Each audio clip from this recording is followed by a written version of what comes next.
समय का अभाव, महोदय कार्य करने का सही तरीका ना होना, अवलोकन किया हाँ, प्रोसेस का मैनुअल होना। स्टेप नंबर 7, डेटा का विश्लेषण। महोदय जी, समस्या का चयन करने के बाद हमने इसका एक डेटा बनाया। डेटा में हमने पाया कि जो हमारी आउट ऑफ स्केल व्हीकल आ रही है उनको हम 50% ही अटेंड कर पा रहे हैं और उन 50% गाड़ियों की वजह से हमारा जो डीआर है उसका लॉस हो रहा है और इन 50% गाड़ियों अटेंड करने में लगने वाली मैन पावर भी एक्स्ट्रा यूज हो रही है, जिसकी वजह से पीने योग्य टैगिंग व्हीकल की जो प्रोडक्टिविटी है उसका भी लॉस हो रहा है। स्टेप नंबर 8, विकल्प को खोजना।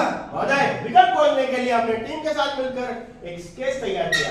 स्केच तैयार करने के बाद एक मैनुअल जैक की मदद से एक ऐसे पिक्चर का निर्माण किया जो मैनुअल कार्य करता है, जो कि आप चित्र में देख रहे हैं। महोदय जी, बनाए गए मैनुअल जैक पिक्चर को उपयोग में कैसे लाना है मैं आपको चित्रों के माध्यम से दिखाना चाहता हूं। जैसा कि मैं जो हमारा व्हीकल आता है उसके लिए पहले एक स्थान का चयन किया। स्थान का चयन करने के पश्चात व्हीकल को पार्क करके जो हमारा मैनुअल जैक पिक्चर है उसको रियर एक्सल के टायरों के अपोजिट डायरेक्शन में फिक्स करते हैं। देन उसके बाद जो हमारी त्रुटि आती है वो लेस या मोर में पाई जाती है, उसके अनुरूप हमारे मैनुअल जैक पिक्चर को ऑपरेट किया जाता है। ऑपरेट करने के बाद जो हमारी त्रुटि है अलाइनमेंट हो जाता है। अलाइनमेंट के बाद उसको टार्गेटिंग मार्किंग करके मैपिंग किया जाता है। इन्हीं सारी गतिविधियों को महोदय जी मैं आपको चलचित्र में दिखाना चाहता हूं। जैसा कि मैंने बताया था, रियर एक्सल टायर के अपोजिट डायरेक्शन में हमारे मैनुअल जैक पिक्चर को फिक्स करते हैं। फिक्स करने के बाद इसको त्रुटि के अनुरूप इसको ऑपरेट किया जाता है। जो कार्य हमें पहले एक जैक रॉड की सहायता से कर रहे थे और हमारा प्रोजेक्ट के समय हम इसको मैनुअल जैक की सहायता से कर रहे हैं। स्टेप नंबर 9, संभावित प्रतिरोध। महोदय जी, हमें इन सभी कार्यों को करने के लिए कई समस्याओं के साथ होकर गुजरना पड़ा, कई संभावित प्रतिरोधों का सामना करना पड़ा। जैसे सॉफ्ट लोड पर जब पिक्चर को इंस्टॉल करना था तो हमें कई समस्या के साथ होकर गुजरना पड़ा और महोदय इन सभी कार्यों को करने के लिए हमें अन्य टीमों की मदद लेनी पड़ी, जैसे TS team, maintenance team, PLE team एवं डिजाइन टीम। महोदय जी, इन सभी कार्यों को करने के लिए हमने छुट्टियों का समय चुना और इन सभी गतिविधियों को पूरा किया। स्टेप नंबर 10, परीक्षण, कार्यान्वयन एंड प्रदर्शन की जांच। महोदय जी, जब हमारा प्रोजेक्ट बनकर तैयार हुआ तो हमने उसका ट्रायल लिया और परीक्षण में जाना कि पहले जो कार्य किया जा रहा था वो 5 व्यक्ति के द्वारा किया जा रहा था और जो हमारा प्रोजेक्ट बना उसमें मात्र 3 मैन पावर की आवश्यकता थी। पहले इस कार्य को करने के लिए सटीक और सेफ तरीके से कार्य किया जा रहा था, जो कि हमारा प्रोजेक्ट बनने के बाद हम सेफली और सुरक्षित तरीके से कार्य करते हैं। पहले इस कार्य को हम जैक रॉड की सहायता से कर रहे थे और हमारा जब प्रोजेक्ट बना तो उसको मैनुअल जैक की सहायता से बड़ी आसानी से कर लेते हैं। पहले इस कार्य को मैनुअल पद्धति से कार्य किया जा रहा था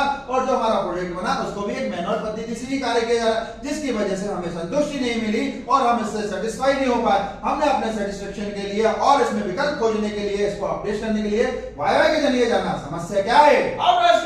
त्रुटि सेटिंग प्रोसेस का मैनुअल होना। मैनुअल क्यों किया जाता है? क्योंकि हमने जो पिक्चर बनाया वो मैनुअल कार्य करता है। मैनुअल कार्य क्यों करता है? क्योंकि हमने मैनुअल जैक का प्रयोग किया है। तो ऑटोनोमस में जाने के लिए क्या करना होगा? हमें एक ऐसा जैक का निर्माण करना होगा जो न्यूमेटिक और ऑटोमेशन में काम करे।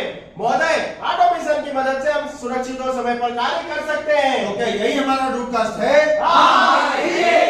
महोदय जी, इसी के बाद हमने टीम के साथ मिलकर एक फाइनल एक्शन प्लान बनाया। एक्शन प्लान में हमने टीम के साथ मिलकर उस उपकरण को एकत्रित किया। एकत्रित करने के बाद हमने एक ऐसे पिक्चर का निर्माण किया जो कि न्यूमेटिक है और ऑटोमेशन पे काम कर रहा है, जो कि आप चित्र में देख रहे हैं। महोदय जी, बनाए गए न्यूमेटिक जैक पिक्चर को उपयोग में कैसे लाना है मैं आपको चलचित्र में दिखाना चाहता हूं। जैसा हमारा पहले मैनुअल जैक पिक्चर को उपयोग में लाया जाता था, सेम उसी प्रकार हमारा न्यूमेटिक जैक को भी उपयोग में लाना है। बस इतना है कि पहले हम इसको हाथों के द्वारा ऑपरेट करते थे, जो कि अब नहीं करना है। एक एयर वाल्व की सहायता से बड़ी सुगमता से इसको उपयोग में लाया जाता है। इन्हीं के पश्चात महोदय जब हम अंतर देखते हैं तो पहले इस कार्य को करने के लिए 3 मैन पावर की आवश्यकता होती है, जो कि हमारे फाइनल प्रोजेक्ट में मात्र 2 मैन पावर की सहायता से इस कार्य को किया जा रहा है। पहले इस कार्य को हाथों से ऑपरेट किया जाता था, जो हमारा फाइनल प्रोजेक्ट निकल कर आया उसको एयर वाल्व की सहायता से बड़ी सुगमता से उपयोग में लाया जाता है। पहले ये एक मैनुअल और ऑफलाइन एक्टिविटी थी, जिसको हमने अपडेट करते हुए इसको ऑटोनोमस और ऑनलाइन प्रोसेस में ले गए। इन्हीं सभी के पश्चात जब हमने इसका डेटा का विश्लेषण किया तो डेटा में पाया कि जो हमारी 50% गाड़ियां अटेंड हो रही थी प्रोजेक्ट के बाद, हम इनको 100% गाड़ियां अटेंड कर रहे हैं। महोदय जी, 100 के साथ साथ हम इसको ऑन टाइम अटेंड करते हैं और ऑन टाइम की डिलीवरी करते हैं। और इसमें जो हमारा डीआर का लॉस हो रहा था वो डीआर का लॉस खत्म हुआ और डीआर में हमारा इंप्रूवमेंट आया है। और अटेंड करने गाड़ियों में 5 मैन पावर की आवश्यकता थी, जो कि अब मात्र 2 मैन पावर की सहायता से कार्य किया जा रहा है। इसकी वजह से जो हमारे पीडीआई ऑक्टेट टैगिंग की प्रोडक्टिविटी का लॉस हो रहा था, उसका भी लॉस खत्म हुआ और हमारे ऑक्टेट टैगिंग की प्रोडक्टिविटी की इंप्रूवमेंट हुआ है।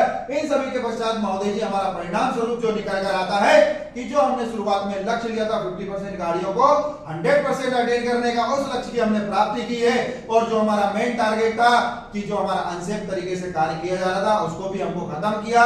सेफ कंडीशन में कार्य करते हैं, सुरक्षित स्थल का निर्माण किया और हमने अपने टारगेट को अचीव किया।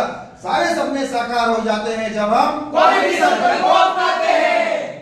स्टेप नंबर 11 नियमित कार्यान्वयन। और उसके पश्चात हमें प्रोजेक्ट का मानकीकरण किया, कार्य निर्देशन में एसओपी किया, ऑपरेटर को वहां के प्रशिक्षण दिया, चेक शीट के माध्यम से डेली मॉनिटरिंग किया, एक मानक विधि तैयार कर 1 पॉइंट मिशन लगाया। महोदय जी आइए जानते हैं प्रोजेक्ट के तुलनात्मक फायदे।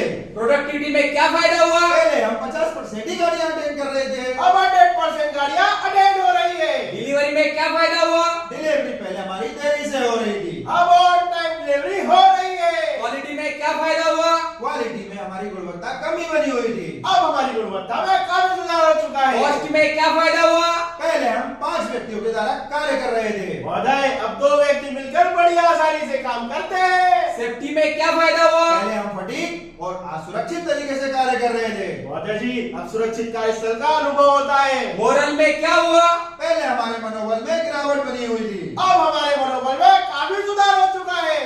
आइए महोदय जी अब समझते हैं आउट ऑफ स्केल की त्रुटि सेटिंग प्रक्रिया के लाभ। ऑपरेशन के दौरान पूरी तरीके से सुरक्षित और ऑटोमेटिक कार्य किया जाता है। दुर्घटना के संभावित कारणों को पूरी तरीके से हटा दिया गया है। हिट एंड ट्रायल से बचा गया है और हमें मेन पावर की भी बचत हुई है। काम करो ऐसा कि पहचान बन जाए, हर कदम ऐसा चलो कि निशान बन जाए। यहाँ जिंदगी तो हर कोई